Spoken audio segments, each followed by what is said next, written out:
আসো দিদি, তোমার তো দৈনিকই ডাকপের যাওয়া লাগবে, তারপরে 500 মশাই দৈনিকই ডাকপের যাওয়া লাগবে, তারপরে আসে।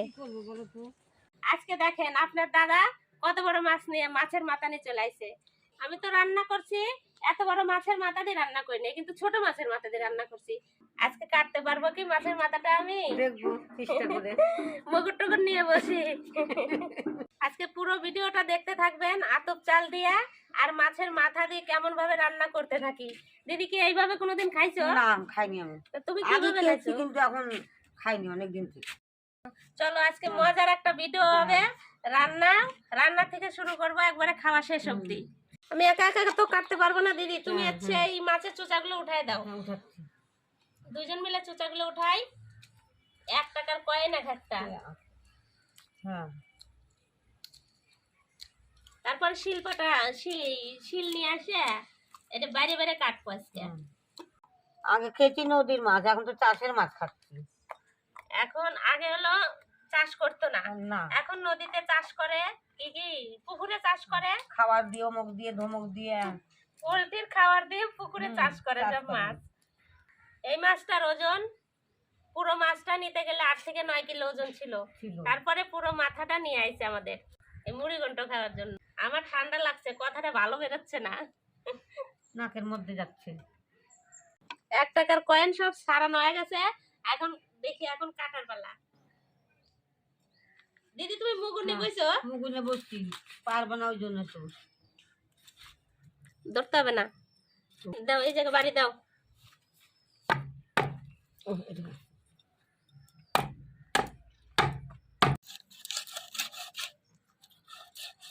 এই দেখেন পুরো কাটা হয়ে গেছে। আমাদের মাছ কাটতে কাটতে অভ্যাস হয়ে যাবে না পলাশ? 8-9 কিলো ওজনের মাছ নিয়ে আসলে একদিন পুরো সারাদিন ভরে কাটবো।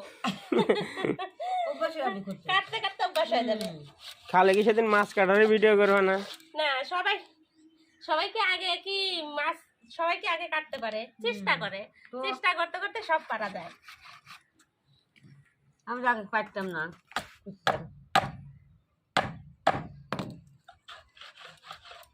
এখনকার মাছ তো কেউ কাটে না, সবাই কাটে নিয়ে আসে বাজার থেকে। এ দেখেন সব কাজই পারবো, কিন্তু চেষ্টা করতে হবে। যেভাবে কাটলাম। কয় পিস করবা? দেখি 4 পিস করি আপাতত।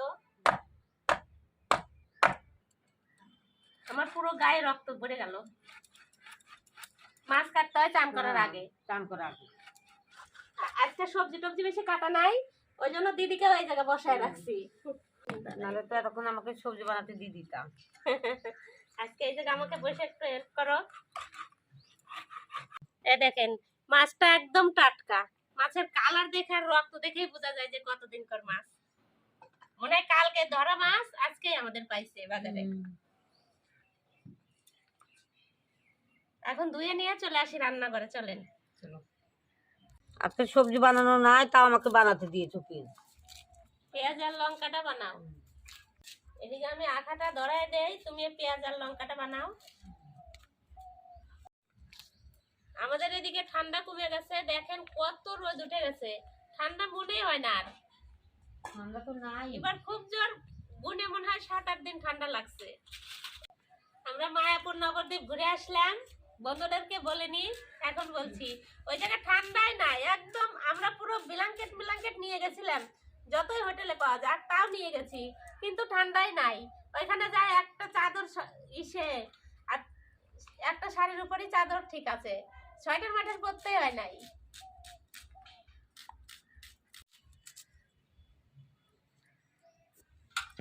মুড়ি ঘন্ট বানানোর জন্য আমি আতপ চাল নিয়ে নিছি। আতপ চালগুলো এখন ধুয়ে ভিজায় রাখবো। আগে থেকে একটু ভিজায় রাখলে ভালো হয় মুড়ি ঘন্ট আতপ চালটা। ওদিকে আতপ চাল ভিজাও আর আমি আলুটা কেটে নিই। আচ্ছা, আলুটা কাটবো কেমন করে? গোল গোল করে কাটো, ডুমডুম করে। হ্যাঁ, তোমাকে সব কথা না বলে দিতে হবে না। মুড়ি ঘন্টতে আলু কেমন করে দিতে হয় জানো না? জানি তো। বেশি পাতলা করবা না, একটু বড় বড়। হ্যাঁ হয়ে গেছে। আমি এখন আতপ চাল ভিজাচ্ছি তো পিঠার কথা মনে পড়ে গেল। এবার বন্ধুদেরকে আগেই পিঠা খাওয়া দেখাই দিছি। আমরা মায়াপুর থেকে ঘুরে আসলাম আর পিঠা বানানো হয়নি, ওই জন্য আজকে আতপ চালের।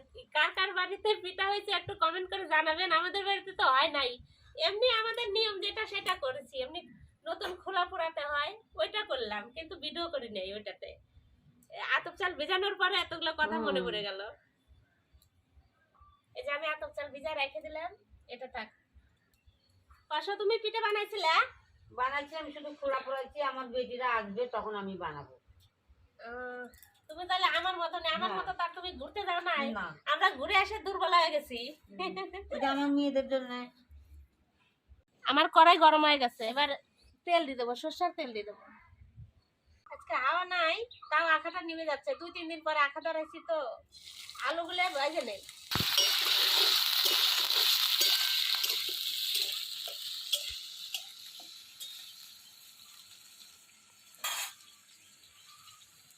লবণ দিয়ে দেবো,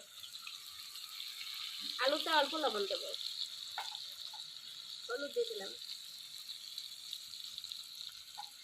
এদিকে আলুটা ভাজা হোক, জাল এত জোরে ধরে গেছে। আলুটা ভাজা হোক, আমি এদিকে লবণ হলুদ দিয়ে মাছটাকে মাখায় নেই।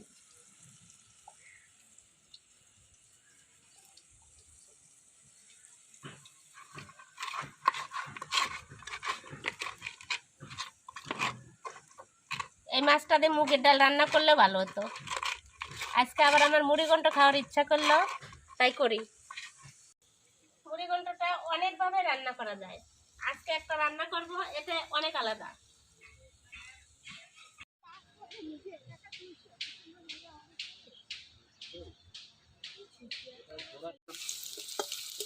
এই দেখেন আলুগুলো পুরো লাল লাল করে ভাজে নিচ্ছি, ভাজা হয়ে গেছে। আলুগুলো উঠায় নেবো। দিদি বসে থাকে, দিদির ওইদিকে দুমা যায় না, দুনিয়ার দুমা আমার দিকেই আসে। উল্টা হাওয়া দে। তাও তো হাওয়া আজকে নাই, কত সুন্দর রোদ বাড়াইছে। আলু ভাজার তেলেই আর একটু তেল দিয়ে দেবো। এবার মাছগুলো দিয়ে দেবো, হ্যাঁ শুনতে দিয়ে দেবো মাছগুলা। মাছগুলো ফুটেও আবার।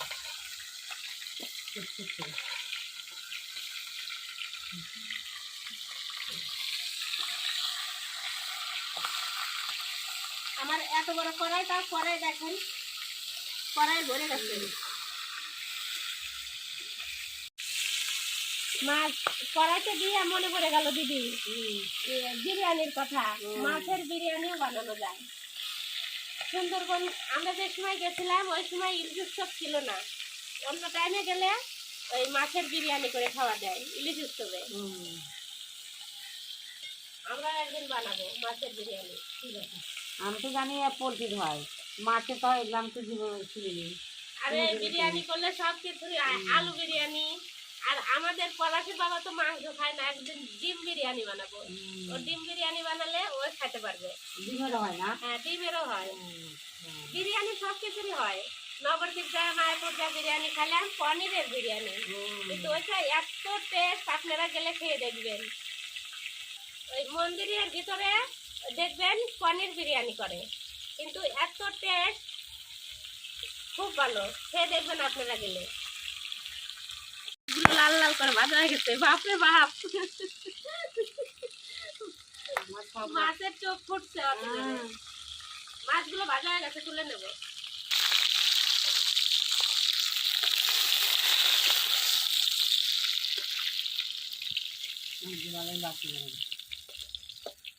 তেল বাড়াই করছে মাছ ভাজার না। আমি এই মাছ ভাজার তেলে অল্প তেল দেব, তেলটা একটু গরম হোক, তারপরে জিরে আর এই লঙ্কাটা দিয়ে দেবো। তেল গরম হয়ে গেছে, জিরে আর লঙ্কাটা দিয়ে দিলাম।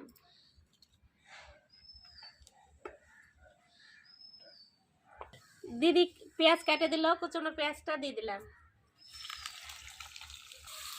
পেঁয়াজটা লাল লাল করে ভাজা হোক, আস্তে আস্তে আমি ভাজতে থাকি, তারপরে বাকি মশলাগুলো দেব। ঠান্ডা লাগছে তো দিদি, আমার গলাটা একটু মোটা হয়ে গেছে। গরম জল খাইও। মায়াপুরে গেছিলাম, 3 দিন থাকলাম, এত টেস্টের খাবার মাছের কথা মনেই পড়বে না তোমার, তুমি যাও নাই তো কি বুঝবা। আমরা 3 দিন থাকছি, ওই ভিতরে খিচুড়ি প্রসাদ খাইছি, 50 টাকা করে খিচুড়ি প্রসাদ। ওইটা খাবেন, ওইটা এত স্বাদ, ওইটাই বেশি ভালো। আর 70 টাকারটা একদিন খেলাম, কিন্তু আমাদের ভালো লাগে নাই। পনির, মিষ্টি, তারপরে হচ্ছে পায়েস, রুটি এগুলো দিছে, আর ভুট্টার তরকারি দিছে, কিন্তু আমাদের ওইগুলো ভালো লাগে নাই। একটা বেগুনিও দিছিল, একটা বেগুনিও দিছিল, তরকারি দিছে, 4-5 রকমের তরকারি দিছে, কিন্তু ওই যে 50 টাকার আলাদা একটা খিচুড়ি দেয় প্রসাদ, ওইটা এত স্বাদ খিচুড়ি, ওইটা মুখে লাগে থাকবে। একাটা করে দেয় আর একাটা চাইলে দেয় না। পেঁয়াজ আমার লাল লাল করে ভাজা হয়ে গেছে। এটা রসুন দেব, এটা আগে রসুন দিয়ে দেয়, রসুনের কাঁচা গন্ধ বেশি করে। একটু আগে রসুন দিয়ে দিলে রসুনের কাঁচা গন্ধ করবে না। এবার আদা বাটাটা দিয়ে দেবো।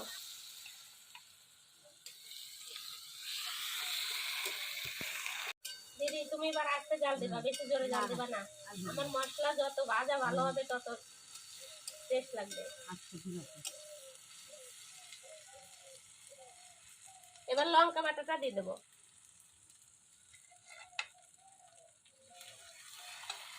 অল্প একটু সামান্য মশলা দেওয়া জল দিয়ে দেবো, এইটুকুনি দেবো, আর দেবো না। মশলা দেওয়া জলই তো কি, আরে যে কোনো ইসেই যেমন পাকাতে পাটে যদি মশলা দেওয়া জলটা না দেই ভালো লাগে না। ভালো লাগে না, মশলা দেওয়া জল দিলে স্বাদ হয় বেশি। স্বাদ হয় বেশি। এটা ধনের গুঁড়া, এটা জিরের গুঁড়া,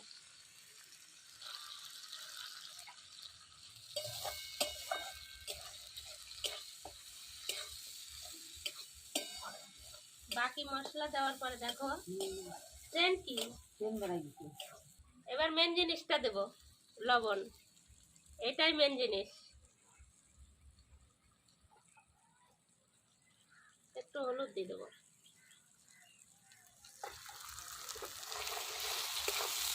এটা তো ডেলি কর রুটিন, হলুদ আর লবণ দিতেই হবে।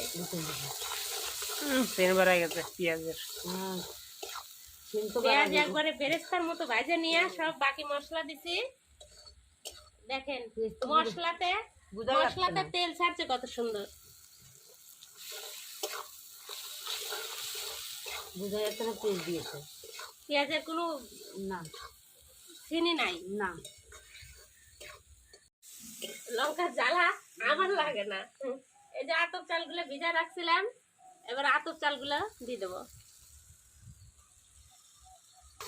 আতপ চাল দেওয়ার পরে মনে হচ্ছে কি চাল ভাজা মুড়ি মাখছি গ্রেভি দিয়ে, এত সুন্দর। দেখেন কত সুন্দর তো হচ্ছে তাই, চাল ভাজা মনে হচ্ছে।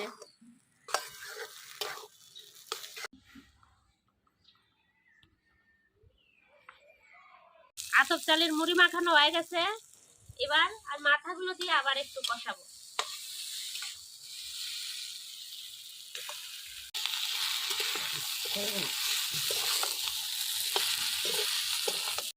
এবার মাছের মাথাটা দিয়ে কষানো হয়ে গেছে। এবার আলু ভেজে রাখা আলুটা দিয়ে দেবো। এখনই বাসনা বেড়াই গেছে। হ্যাঁ এখনই বাসনা বেড়াই গেছে। বাসনা তো রান্না বসানোর পরেই বেরোইছে। এবার আমি জল দিয়ে দেবো, এই যে জল দিয়ে দেবো।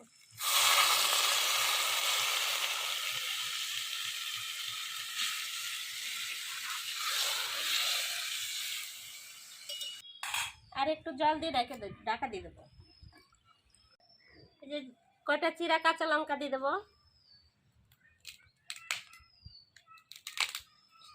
তারপরে এবার ঢাকা দিয়ে দিলাম, ফুটবে ভালো।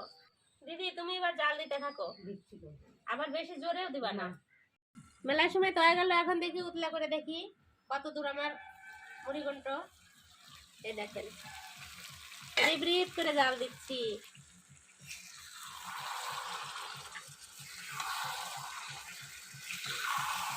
এগুলো জোরে জাল দেওয়া যাবে না, আস্তে আস্তে জাল দিয়ে রান্না করতে হবে।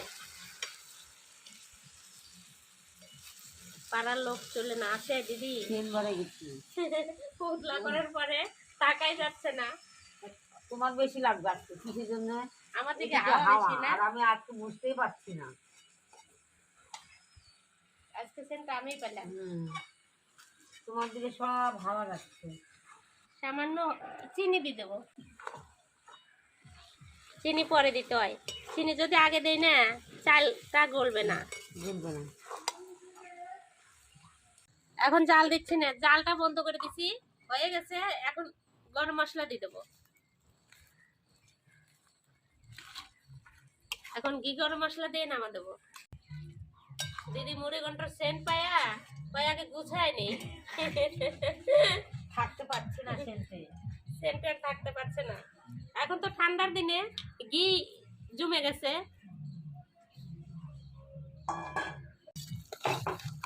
আমার বোন ঘি খেতে পারে না। ও তো তরকারিতে ঘি দিলে ওর রাগ উঠে যায়। ওই জন্য আলাদা উঠায় রাখি সবকিছু তো বাটিতে। আজকে রান্নাটা কেমন হলো আপনারা ট্রাই করে দেখতে পারেন। আর প্রথমে তো বললাম আজকে একটা জমজমাট রেসিপি নিয়ে চলে এসেছি। এবার ঘি দেওয়া আমার হয়ে গেছে। এবার একটু সময় ঢাকা দিয়ে রাখবো, আমরা এদিকে গুছাই নেই। চলেন খাওয়ার সময় দেখা হচ্ছে। দেখি এবার দিদি বিরিয়ানির মুখটা খুলি। এই দেখেন গরম বাড়া গেল, সেই সেন। নাও দিদি তোমার মুড়ি ঘন্ট। তুমি বলে কতদিন খাও না, সেই অনেক ছোটতে খাইছো। মাথা দিব? দাও, কি আর খাবো। কয় কি আর কব, তুমি যা খাবা তাই বলতে হবে। আমিও নিয়ে নিলাম, খেয়ে দেখো কেমন হয়েছে। কিন্তু খারাপ তো হবেই না, আমি জানি।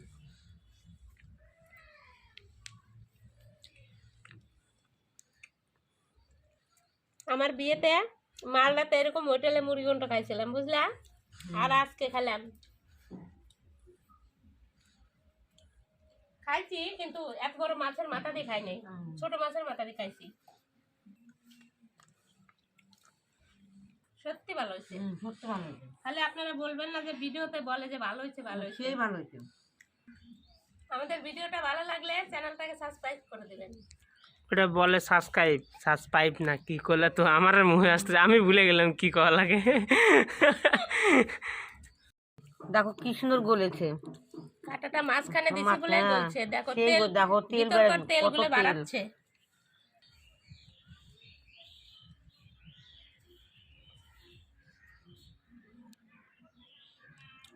মনে হচ্ছে না এর মধ্যে আতপ চাল দিয়ে রান্না করছি। সবসময় আলু অল্প দিয়ে রান্না করবেন। আমি অনেক ছোটতে রান্না শিখছি তো, আমার মাই আমাকে রান্না শিখাইছে, কিন্তু পাশে বসে থাকতো। আমি রান্না করতে আমার মা পাশে বসে থেকে শিখাই দিত আমাকে।